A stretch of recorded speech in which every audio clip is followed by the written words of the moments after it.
What's going on, Warriors? We're over here today at the Lions Foundation of Canada. We're gonna check out some doggies. I'm gonna make a lot of friends today. I just have a feeling I'm gonna have to take some of these dogs home with me. Let's go in and check it out. We're specifically looking at diabetic alert dogs. So I'm really excited. I'm done talking. Let's just go. Let's meet the dogs. It's showtime.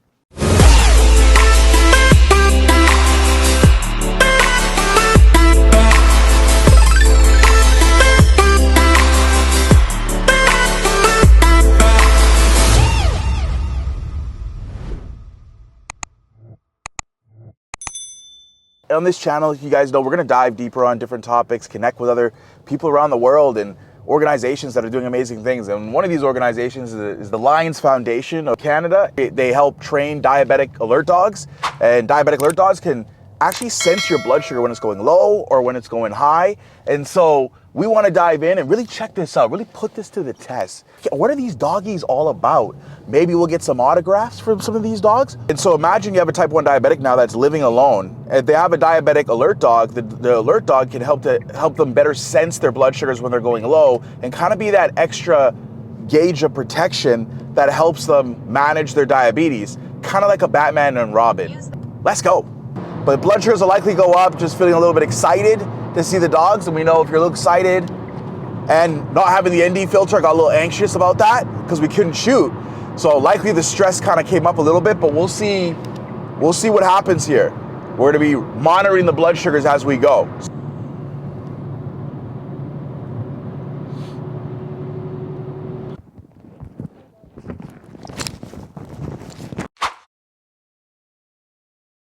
We're over here today at the Lions Foundation of Canada. We're gonna check out some doggies. I'm gonna make a lot of friends today. I just have a feeling I'm gonna have to take some of these dogs home with me. Let's go in and check it out. We're specifically looking at diabetic alert dogs. So I'm really excited.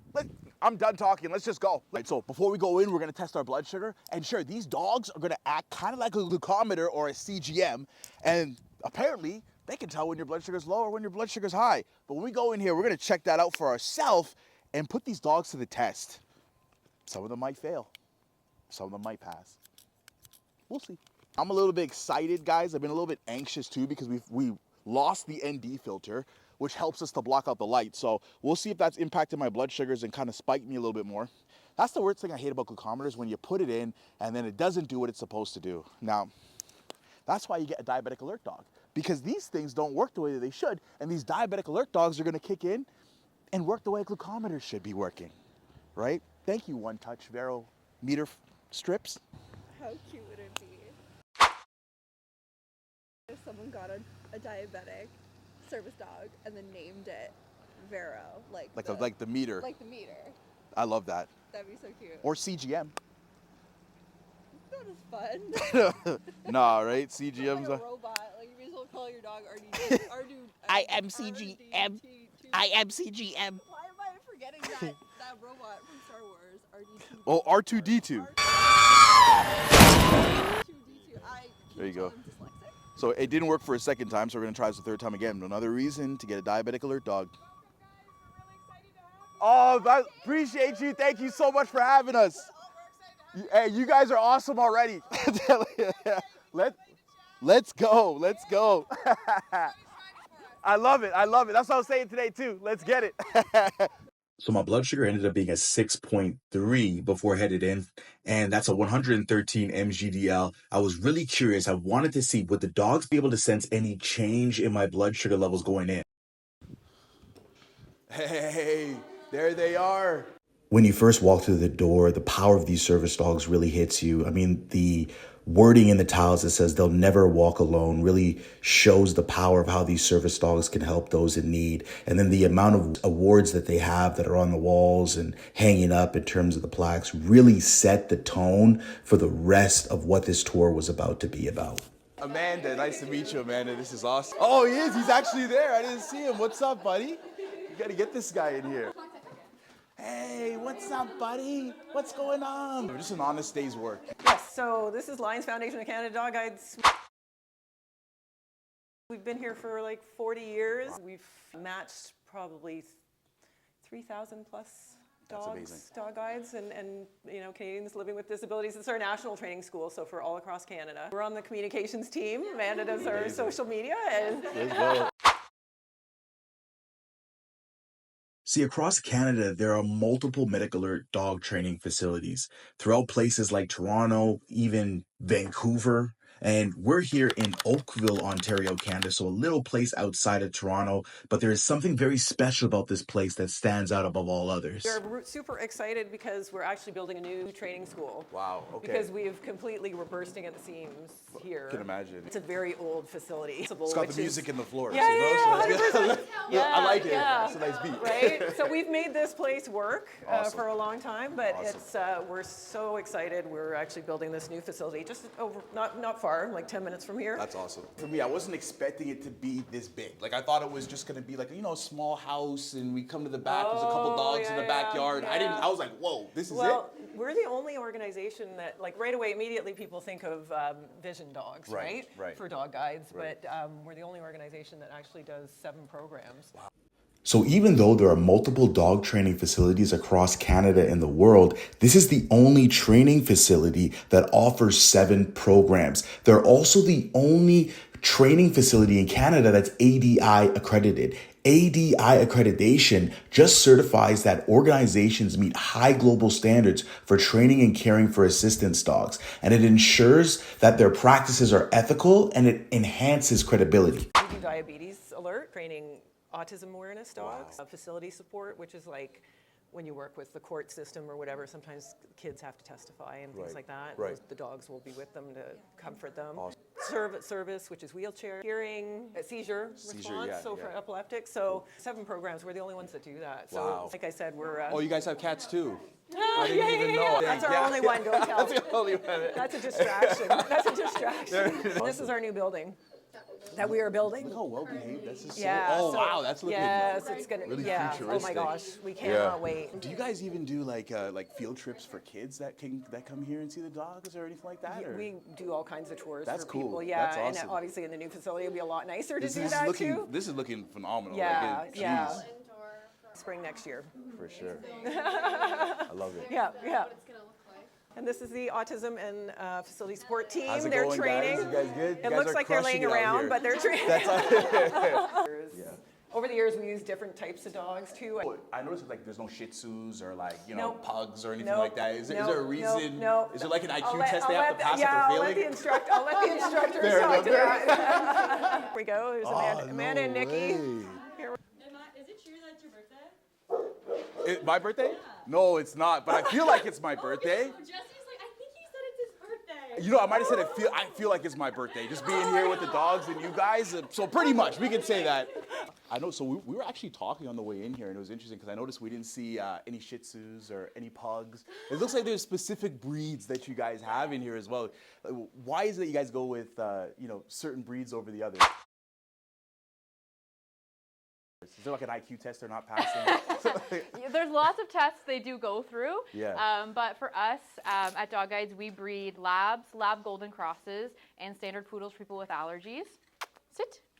And the reason we do that is mostly for trainability. Okay. Labs and Goldens are very easily motivated by food and Okay. kibble. Makes them Sounds like me. very easy to train. Yeah, Yeah. totally very easy to train. Yeah. And public perception is huge as well. So when people see labs, they see Goldens, they're family dogs. They've got a good appeal to them, and they're Yeah. also known as service dogs. That's awesome. So a lot of the time when you see shepherds, people have they're a little weary of them because maybe they have a bad public persona. That's a good point. So that's another reason we use these guys. Yeah. The other thing as well is these guys go from their foster families to here living in their kennel to then a home. So they kind of go through 3 placements. Got you. And we find these breeds the most adaptable to that.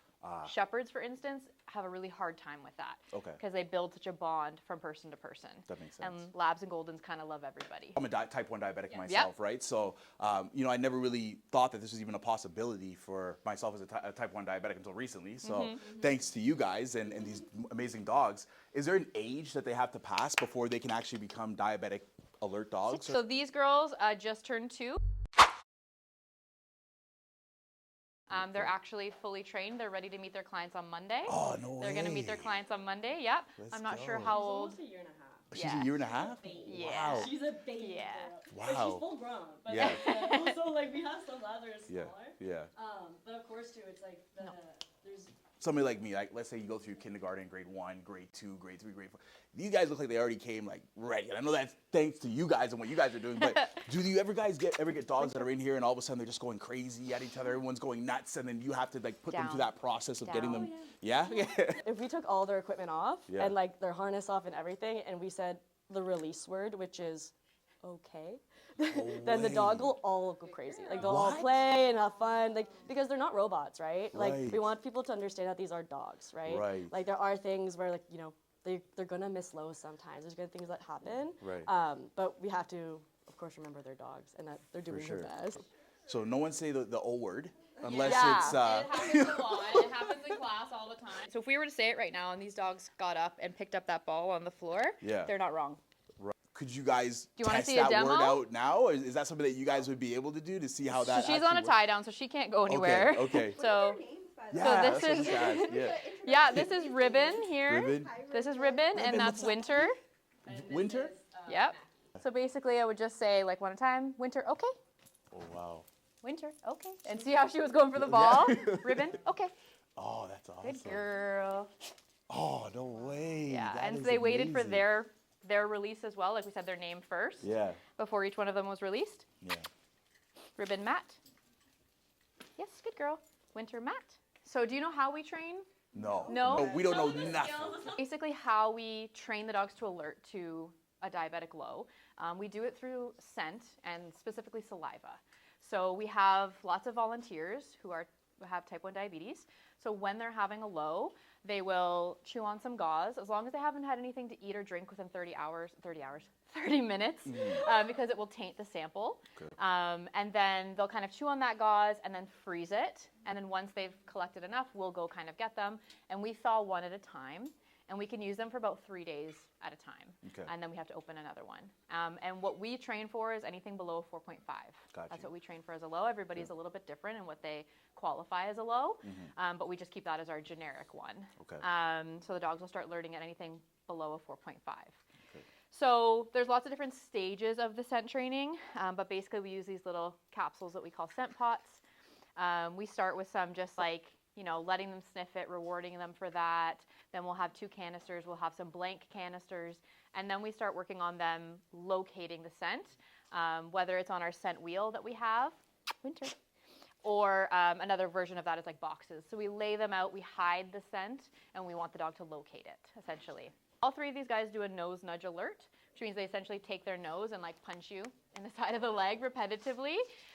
Something that's continuous, but also noticeable for the person. The person's not going to go like, oh, is my dog alerting or not alerting? I don't really know. Yeah, obvious. And the other part of that is discreet. So obvious to the person, but discreet to public. So if somebody's sitting at a chair and your dog's alerting you, the whole world doesn't necessarily know that you're having a diabetic low, because not everybody wants everyone to know that.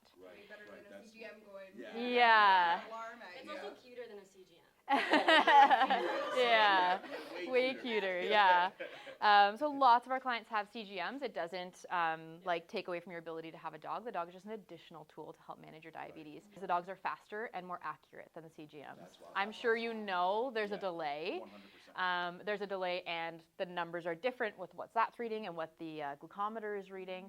So CGMs and glucometers can be off by about 5 to 10% for glucometers and 10 to about 15% for CGMs. Meaning if somebody has a blood sugar reading of 100, they could actually be 80 or 120. And so diabetic alert dogs can come in and be able to better read that blood sugar to prevent lows, because even when a type 1 diabetic does go into a blood sugar low, it actually makes the CGM even less accurate than it already is. My favorite moment in class is when the dog is alerting. Client checks their CGM. Oh, it says I'm a 5.5. I should be fine. Right. Can you check your glucometer? Can you check your blood sugar, please? They'll check their sugar. Oh, I'm a 3.2 or I'm a 3.3. And we're like, yeah, trust your dog. That's amazing. They're telling you something different. It happens every class. Yeah, it's amazing to see. Highs, but we only train for lows because those are the most dangerous. Usually if our dogs do alert to it, we tell them just ignore it, give them a kibble, but we want them to make sure those lows are priority. But the other skills they do, so Amanda mentioned bark for help.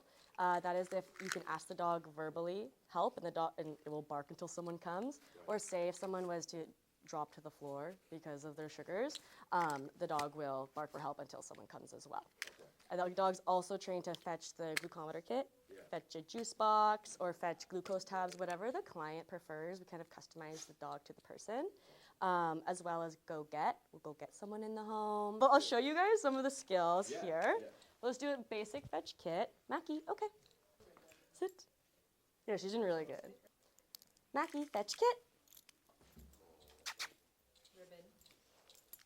Just do or bark for help. So again, she'll bark with just me asking. So say I was weak and I was in the basement and my siblings were upstairs, I need their attention, and they know if Mackie's barking, you need to come help. Help. Help. Help. Yeah. Good job. I'm like, wow, you guys should come to never get claps. Training every day and just wow, ooh, ah.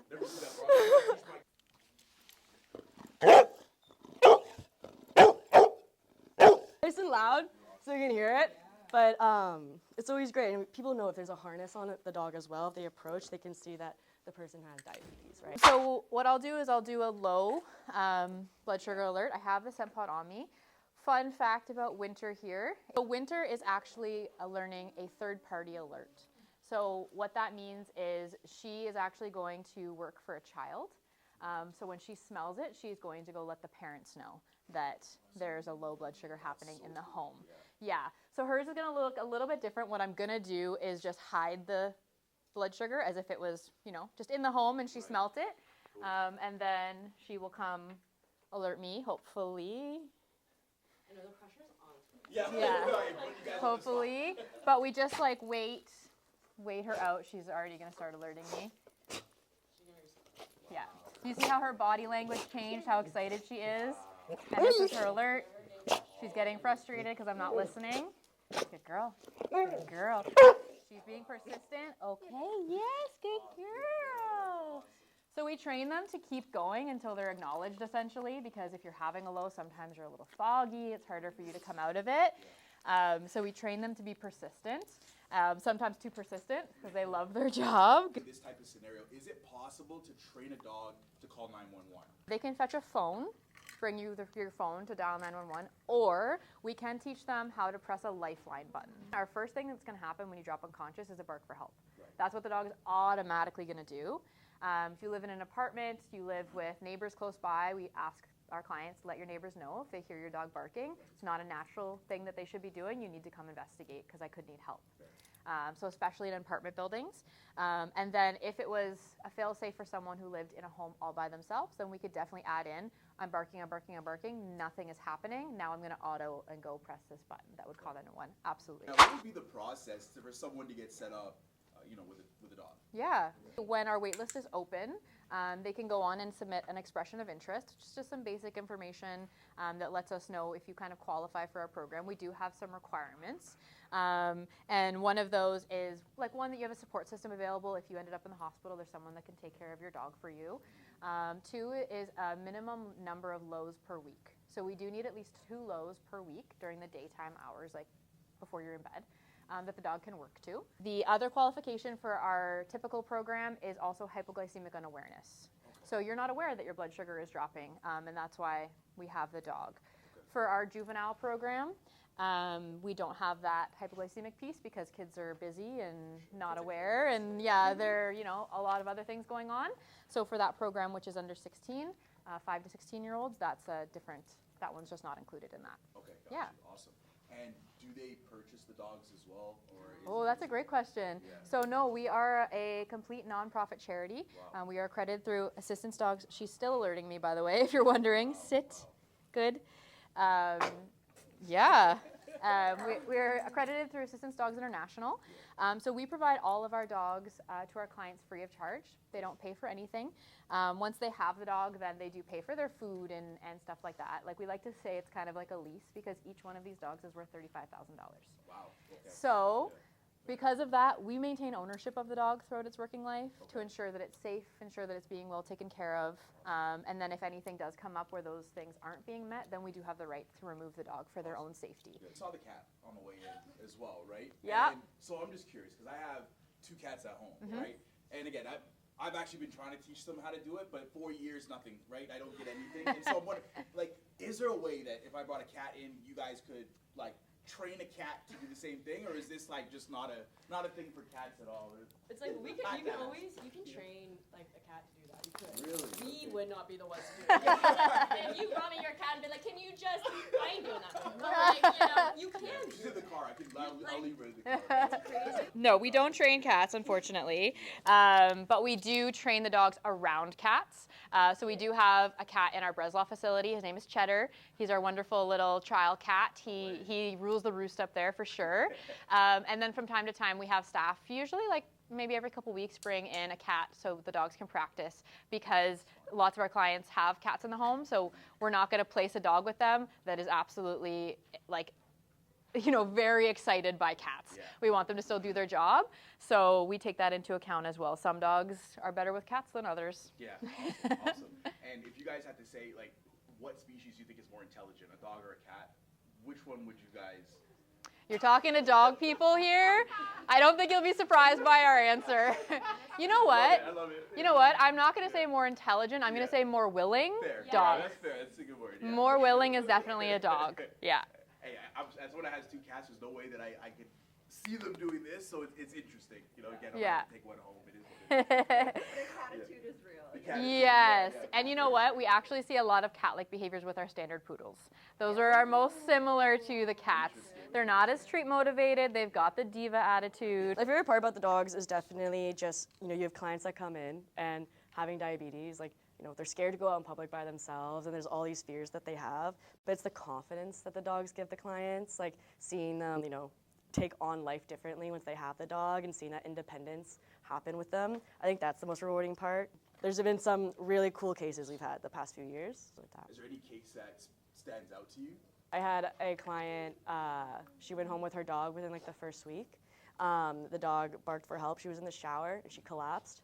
And the dog was outside the shower and barked for help, and her boyfriend was in the basement of their home and barked, and then he was able to come upstairs and save her. So when people are looking to get a diabetic alert dog, and maybe they're not near your guys' organization, what should people look for to find a reputable source to get an alert dog? So we are the only accredited, ADI accredited school in Canada that offers diabetes alert dogs. And then we're also a non-for-profit charity. So if you do apply to us and you do receive a dog guide, it's at no cost to you, even though they do cost $35,000 for each dog. But outside of that, if you were looking for a dog that was privately trained from a trainer, you want to look at the accreditation. So you don't want it to just be, you know, Joe Bob down the road who says, oh, hey, I'm a dog trainer and I can do that. You want to look for, just like a doctor, those initials at the end of the name can accredit them as an actually, so you can have a CCPD, sorry, CCD, yeah. There's lots of different ones. For this program, and we serve Canada-wide, we are the only school that's available. And I know this might be a little out of pocket, right? But, you know, and I'm not really good when it comes to understanding all the stuff with dogs. My first, you guys have done a phenomenal job here today. But sometimes I'm on social media, for example, right? And I'll see dogs bouncing basketballs and playing with their people and they're having fun. Can these dogs do that too? Or is this more like specific to diabetes? I mean, is there any other things that... I don't, but Winter was also going nuts. Maybe I might be. That's interesting. I might actually be. I was like, Winter wouldn't stop alerting me. She's barking, she's frustrated. Let's test it out. Was it intentional? Also really impressive because she's only like 3 months old. Yeah. You too, huh? Yeah, she's barking. No like, she's way. growing. Maybe. Sometimes this happens on assessments, once they sense the drops or smell the drop. Oh, Okay. Yeah, that could be They it too. could be What do you alerting got? that too. 13.5. Yeah. That's So it high. might be alerting it because of that. Yeah. So it's also the scent influx, right? So it's still a scent influx. So but the lows are dangerous. So the dogs, they can detect a high, but like we want them to be rewarded for lows. Got you. Usually- so they're still kind of like detecting that something's kind of off. Something's different. So usually the first high that the dogs smell, which would be you actually, throws them off completely. They try to alert, they get all frisky, they get all agitated because they're like, something is happening. I don't know what, it's different. Should I alert to this? I don't know. And that's why we don't even train for it, because the dogs can pick it up so fast. Yeah, I'm definitely going to have to walk out of here with one of them. Hey, look for our wait list. Yeah. I have to, yeah, for Yeah. sure. we're hoping to open the wait list at some point near the end of the year. I appreciate you guys so much. You guys did Yeah. a phenomenal job here taking the time for us, and we appreciate Mackie. Yes. And yeah,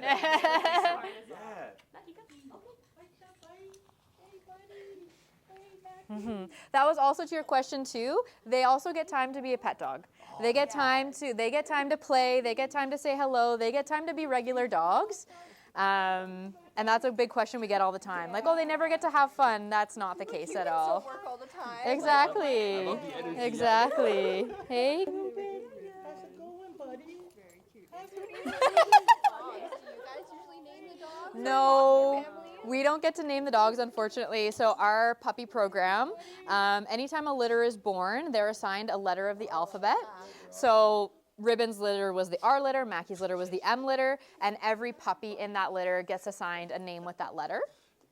With the harness, so was that their cue to be like, okay, you can be a dog? Yep, yep. However, they'll still work in the home, but they're much freer in the home, like less expectations. When they're out in public, they know, oh, I've got my harness on, I can't say hi to people, I can't be super silly. So when that comes off, that's their cue to like, oh, I can be a little bit more silly, I can be a little bit more frisky. You're fine, good girl. I love cats, but today We might have swung you, huh? you guys, might have to switch teams. There here you for a go. bit. We're happy to hear it. We're You guys happy do to a hear cat it. Dog swap program. Gotta ask. But yeah.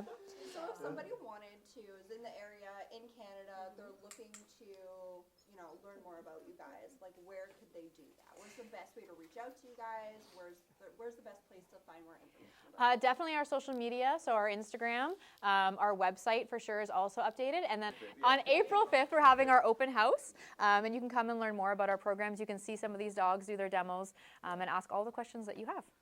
So we just finished wrapping up with the amazing dog trainers Amanda and Nicole, and of course meeting Ribbon and Winter and Mackie. And I wanted to show you guys this service wall. This service wall is amazing. It's just all the dogs that have served, done their service. Some of them retired now, of course, but doing an amazing job just helping their clients just gain more freedom over their conditions. And just an amazing highlight to the service dogs and their trainers.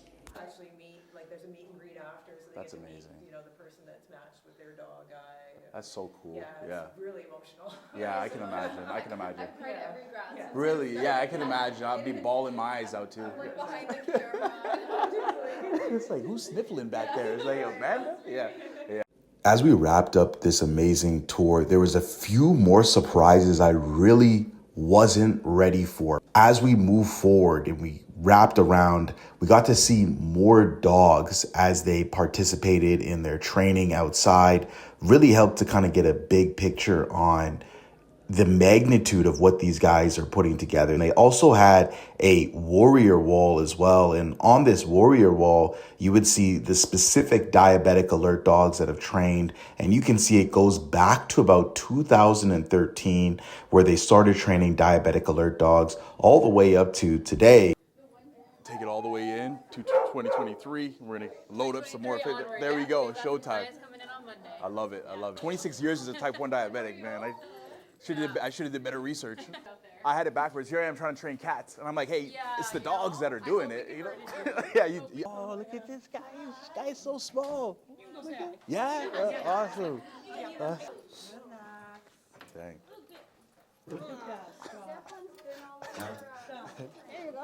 Hey, buddy. Hey, buddy. Hey, buddy. Hey, buddy. Hey, buddy. Love you, buddy.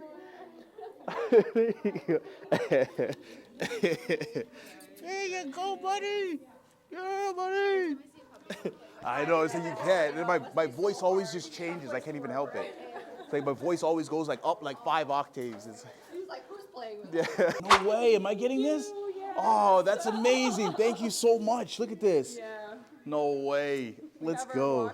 Pet Value Walk for Dog Guides. We do it every year. It's like our 40th anniversary, and it's one of our biggest fundraisers. And it's May 25th. May 25th. Okay, Look awesome. like you're into fitness. You Oh, can come out and walk. I'll be there. 100%. Graduations, walks, whatever you guys have. They're all across Canada, right? So That's awesome. Guys, too. That's awesome. Thank you so much. And Yeah, it was so great to have you. so great meeting you, Amanda. Great meeting you too. Yeah. So we wrapped up our tour at the Dog Guides facility, Ontario Lions Foundation of Canada. Amazing time we had there. The staff there is phenomenal.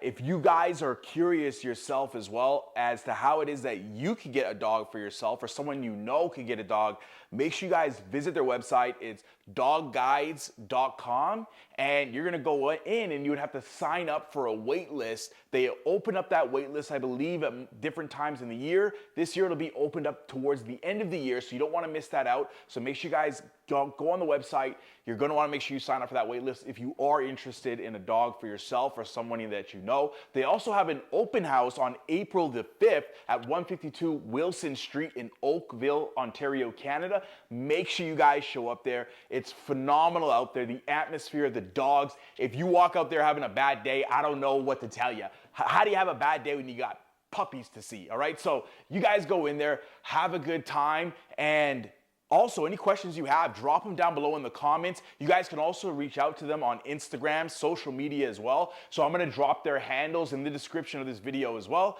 So you guys will be all set up and good to go. It's Coach Jay. I'll go ahead, I'll see you Warriors in the next video.